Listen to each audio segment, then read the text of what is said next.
Insider information shared by Lady C has surfaced, suggesting that Meghan attempted to arrange a meeting with the Jamaican Prime Minister, Andrew Holness, during her recent trip to Jamaica with Harry. The visit, initially planned to support the premiere of Bob Marley's documentary, drew criticism in London due to its political implications amid King Charles's upcoming prostate treatment and Princess Kate's recovery from. Sources indicate that Meghan's meticulous planning contrasted with Harry's perceived lack of awareness regarding the sensitivities surrounding political engagements. According to Lady C's source, Meghan actively sought a meeting with the Jamaican PM, adding it as a last-minute addition to garner more attention for the Bob Marley premiere.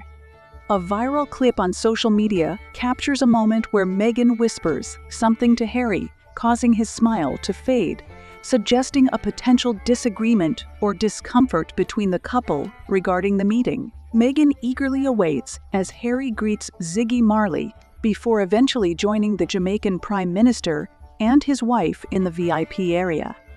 Lady C speculates that Meghan's eagerness to engage with political figures stems from her previous networking efforts, citing her encounter with the Canadian Prime Minister. She suggests that Meghan may see such interactions as opportunities to advance her personal agenda, leveraging her royal status as a stepping stone. Ultimately, Meghan and Harry found themselves seated in the 8th row at the premiere, somewhat distanced from the VIPs. Lady C concludes that Meghan's aspirations for political networking may have driven her to push for the meeting with Andrew Holness, despite his initial lack of intention to meet the couple.